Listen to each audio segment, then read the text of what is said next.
ભરૂચ જિલ્લા કલેક્ટર કચેરી ખાતે ભરૂચ ઝઘડિયા તાલુકાના પત્રકાર એક આવેદન પાઠવ્યું હતું, જેમાં જણાવ્યા અનુસાર ઝઘડિયા તાલુકાના રાનીપુરા ગામ નજીક નર્મદા નદીમાંથી ગેરકાયદેસર રીતે રેતી ખનન થતું હોવાની રાનીપુરા ગામના પત્રકાર જયશીલ પટેલ અને ગ્રામજનો દ્વારા ગોવાલી ગામ રેતીના માફિયા દેવાંગ ઉર્ફે લાલો ઈશ્વરભાઈ પાટણવાડિયાના વિરુદ્ધમાં જિલ્લા કલેક્ટરને ફરિયાદ કરી હતી। આ બાબતે રીસ રાખી રેતીના માફિયા દેવાંગ ઉર્ફે લાલા પાટણવાડિયા એ પત્રકાર જયશીલ પટેલ પર જીવલેણ હુમલો કર્યો હતો। ત્યારે આવા તત્વો સામે હત્યાના પ્રયાસોનો ગુનો દાખલ કરવાની રજૂઆત કરી હતી। સાથે જ અગાઉના વર્ષ દરમિયાન આ ઇસમ પર ગેરકાયદેસર રીતે રેતી ખનન બાબતે કાર્યવાહી થઈ હતી, તેમજ અગાઉ મહિલા પર દુષ્કર્મ કરવાનો ગુના હેઠળ સજા પણ થઈ હતી। તેવામાં આ ઇસમ ગુનહિત પ્રકૃતિ ધરાવતો હોવાથી તેની પાસા હેઠળ ધરપકડ કરવાની માંગ કરાઈ હતી।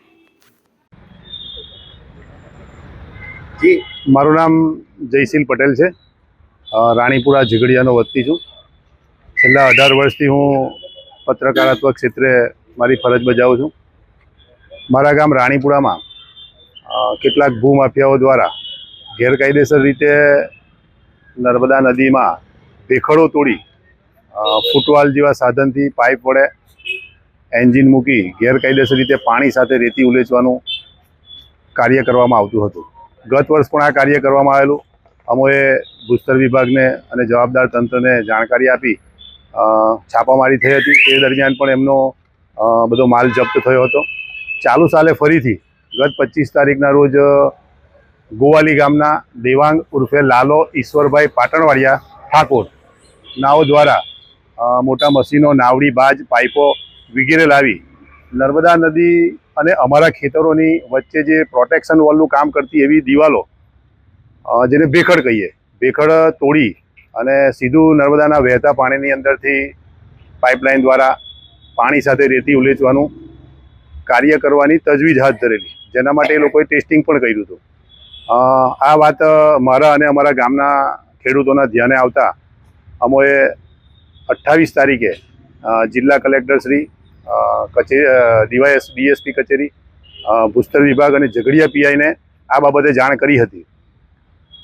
एना बीजा दिवसे एटले के 29 तारीखे अमो स्थल तपासे गया था। अमने जानकारी थई कि भाई आ रीते ए लोको एक्टिविटी करे छे, तो अमे त्यां स्थल पर गया तो एणे भेखड़ो तोड़ी अने पाइपलाइन लंबावी रेती खनन करवानी प्रक्रिया चालू करी हती।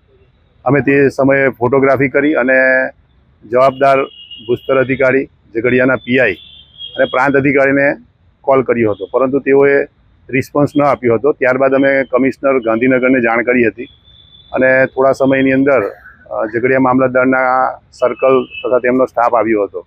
તે દરમિયાન અધિકારીઓ અને 112ના પોલીસ કર્મચારીઓની હાજરીમાં જે ગેરકાયદેસર રીતે રેતી ખનન કરતો દેવાંગ ઉર્ફે લાલો ઈશ્વરભાઈ પાટણવાડિયા ઠાકોર નાઓએ અધિકારીઓ સાથે આવીને તેની વાતચીત શરૂ કરી હતી કે આ મારું છે, આમ તેમ।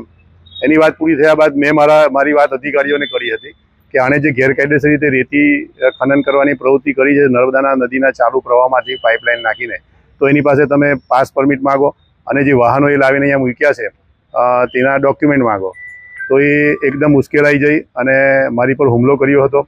હુમલાની અંદર એણે મારું ગળું દબાવી દીધું હતું અને પાછળ ભેખડ સાથે દબાવીને 45 થી 60 સેકન્ડ સુધી એણે મારું ગળું દબાવી રાખ્યું હતું। મારી સાથેના જે અન્ય ખેડૂતો હતા 2-3 એમને ખૂબ છોડાવવાનો પ્રયત્ન કર્યો, છતાં પણ એ ન છોડાવી શક્યા। આખરે છેલ્લે વધુ લોકોએ આવીને મને મારમાંથી બચાવ્યો હતો। તો મારું કહેવાનું એવું છે કે જો આ અધિકારીઓ ત્યાં હતા ને આટલી ક્રૂરતાપૂર્વક એણે મને જીવ લેવાનો પ્રયત્ન કર્યો તો આવા સામે કાર્યવાહી થવી જોઈએ। તે બાદ મેં ઝઘડિયા પોલીસ સ્ટેશનમાં એની વિરુદ્ધમાં ફરિયાદ પણ નોંધાવી હતી અને ભૂસ્તર વિભાગે એનો 55 લાખ જેટલો મુદ્દા માલ પણ જપ્ત કર્યો હતો। અમે જિલ્લા સમાહર્તા એવા કલેક્ટરશ્રી પાસે આજે આવેદનપત્ર એટલા માટે આપવામાં આવ્યા છે કે દેવાંગ ઉર્ફે લાલો પાટણવાડિયા નાઓ એનો ઇતિહાસ ક્રિમિનલ છે। અગાઉ પણ એની પર મહિલા સાથે દુષ્કર્મના કેસમાં એને સજા થઈ છે। ખાણ ખનીજ વિભાગ દ્વારા 3 થી 4 એની પર ફરિયાદ થઈ છે અને મારી પર જે હુમલો કર્યો એમાં જૂની 307ની કલમ એટલે કે હત્યાના પ્રયાસની કલમનો ઉમેરો થાય અને તેની પાસા હેઠળ ધરપકડ થાય એવી અમારી માંગણી છે।